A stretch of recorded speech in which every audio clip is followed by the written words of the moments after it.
Carlos, ¿cómo está usted? Orlando, muy buenos días para vos y para todos los amigos de Agenda Abierta de Telesur. Gracias, Carlos. La primera pregunta que cabe aquí es ¿cómo evalúa usted estas últimas jornadas de protesta? ¿Hasta dónde hay sensibilidad del gobierno para no solamente parar la violencia con la que ha actuado la policía y el ejército, sino también para abrir lo que se ha discutido ya, la posibilidad de una mesa de diálogo que acoja no solamente el tema de la reforma, que ya está retirada, sino otros temas que son parte de la sensibilidad colombiana en los momentos de mayor crisis política, social, económica y sanitaria? Orlando, la situación por la cual está atravesando Colombia es realmente difícil. En Colombia, la población, las ciudadanías, el movimiento social y las fuerzas políticas alternativas y democráticas tienen todas las razones para permanecer de manera constante en ejercicio de la movilización y la protesta legítima. La corrupción desbordada, el clientelismo político, el nepotismo, la represión, la violencia, institucionalidad, se suman a situaciones de pobreza extrema, hambre y desocupación galopante que vive la población en los umbrales de la angustia y la desesperanza ante la pérdida de las posibilidades de acceder al ejercicio de los derechos fundamentales, a la alimentación, a la educación, a la salud, a la vivienda digna, al empleo de calidad, al pago de los servicios públicos. La situación realmente, Orlando, es desesperante, porque esto no solo golpea de manera bruta a los sectores populares que sobreviven en una sociedad como la nuestra, sino cada vez con mayor fuerza las clases medias, lo que se ha puesto en evidencia durante el desarrollo de la pandemia, dada que las medidas económicas restrictivas del gobierno ha hecho que se generalice, se amplíe y se profundice el desempleo. La situación se hace compleja, pero no es la movilización de los últimos 5 días. Es que desde el 2019 viene de manera ininterrumpida la ciudadanía y los movimientos sociales expresándose de las más variadas formas contra un gobierno de élites emergentes del narcotráfico, aliadas con las élites convencionales que han capturado el Estado y lo han colocado al servicio de la delincuencia tradicional, de empresarios de la corrupción, que han convertido en blanco los patrimonios públicos y los presupuestos públicos que están dirigidos a garantizar los derechos de los colombianos. Esto ha hecho que la situación de marginalidad, exclusión, pobreza, desempleo, pues se haga mucho más crítica en el marco no solamente del desarrollo del modelo neoliberal, sino de las políticas de seguridad estadounidense y de los conflictos que ha causado el país con los países vecinos y particularmente con Venezuela. El movimiento tiene unas características particulares que yo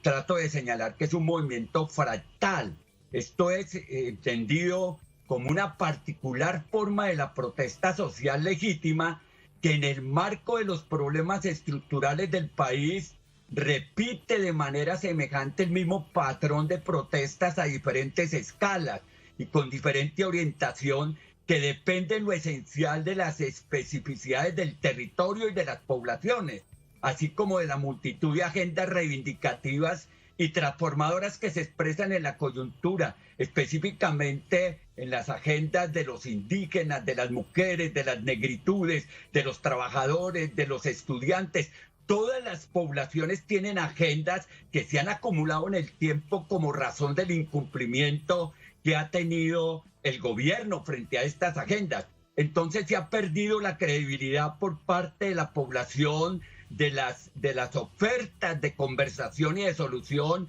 y la situación no resulta fácil. La convocatoria que se hace es al diálogo, pero es un diálogo que, como se va a ver hacia los siguientes días, es un diálogo absolutamente fragmentado y pues que va a tener que enfrentar situaciones muy críticas para poder llamar a la mesa de conversaciones a una población que está en un momento de protesta legítima y de desesperanza absoluta frente a las políticas del gobierno. Claro, pero Carlos, ahí le planteo la otra pregunta a propósito de lo que anoche en una cadena internacional el expresidente Álvaro Uribe señaló. Dijo que el origen de la protesta estaba en la violencia con la que se expresan los pobladores, en la infiltración que tienen grupos paramilitares y grupos de guerrilleros, etcétera, etcétera. Es decir, él está planteando que ahí está el origen de la protesta y que ahí está el origen, digamos también así, de la violencia con la que ha actuado la policía y el ejército. Si eso es así, y considerando que el señor Álvaro Uribe es el papá político del señor Iván Duque, ¿hasta dónde este tipo de expresiones van a garantizar un diálogo, un encuentro, una fórmula para poder resolver los problemas de fondo de Colombia? No, Orlando, mire, esto hay que mirarlo de una manera distinta en relación con la violencia.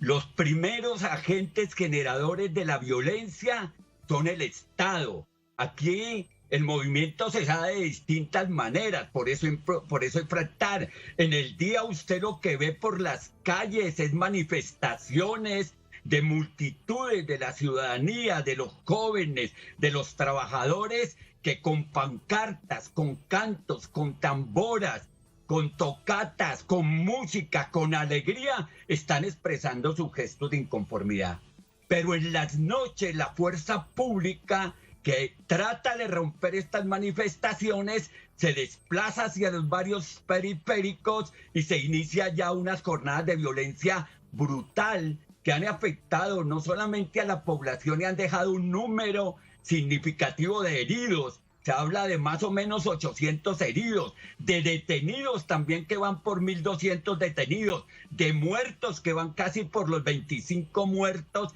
y de una serie de hechos de violencia que ha generado una situación crítica, Orlando, y es que la policía vive en estado de temor permanente. Lo que está pasando con los asaltos a los CAI, con los incendios que se hacen en estos CAI, pues ha generado una situación de pánico en la policía para enfrentar una protesta que se ha desbordado y que en las noches puede llegar hasta la madrugada y que en alguna medida con la intervención desmedida de las fuerzas del Estado genera mucha más violencia. Allí hay una mezcla de prácticas de violencia que están dadas desde un lugar desde la ciudadanía en momentos de desesperanza que asalta y saquea almacenes de alimentos y ropas, pero también la delincuencia común que de una manera oportunista asalta los propósitos de la movilización y la legitima, y la violencia institucional infiltrada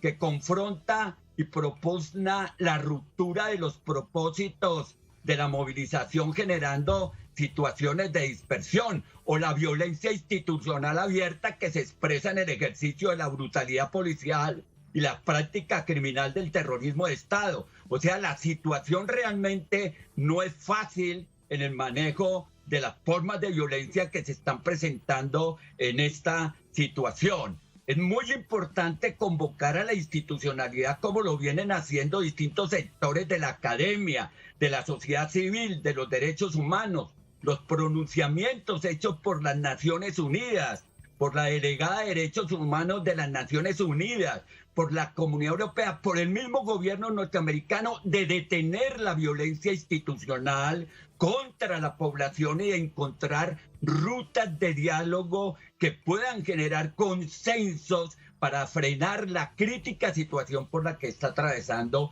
el país. Pero la situación actual es una situación compleja y es una situación difícil que requiere de serenidad y de que requiere de una agenda de puntos mínimos, no que se acuerde temporalmente y se incumpla hacia el futuro, porque es que los gobiernos, Orlando, han hecho de su administración una consigna que es un acuerdo que no se va a cumplir, no se le niega a nadie. Y eso es lo que hace que la población haya perdido toda la confianza en el Estado y que se exprese de la manera como se está expresando.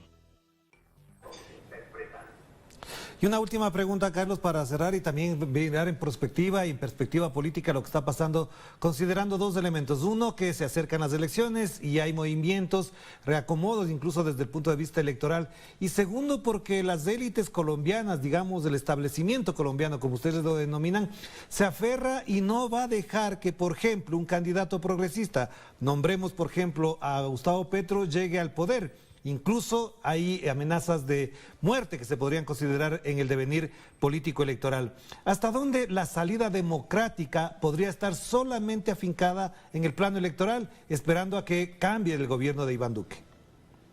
Yo creo que se viene expresando una inconformidad mayor y viene un derrumbe del uribismo en el país. Lo que se está viendo en todo el país es que el uribismo viene de capa caída y que seguramente en las próximas elecciones la situación de la población va a estar en contra de la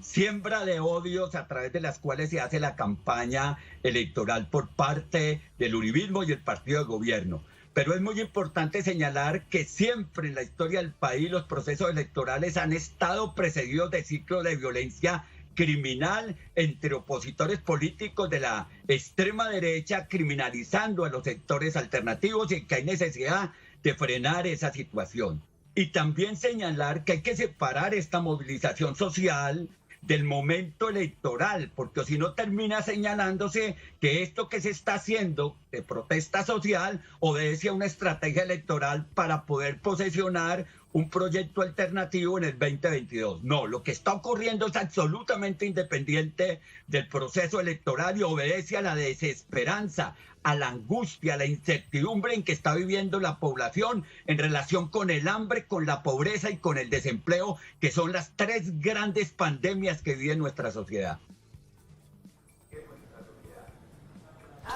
Gracias, Carlos, muy amable por compartir con nosotros estos criterios, estos puntos de vista que además de aclararnos, nos colocan en la verdadera dimensión de lo que ocurre en este momento en Colombia. Le mando un abrazo, cuídese mucho, que esté muy bien. Un abrazo, Orlando, para vos y para todos los amigos de Agenda Abierta.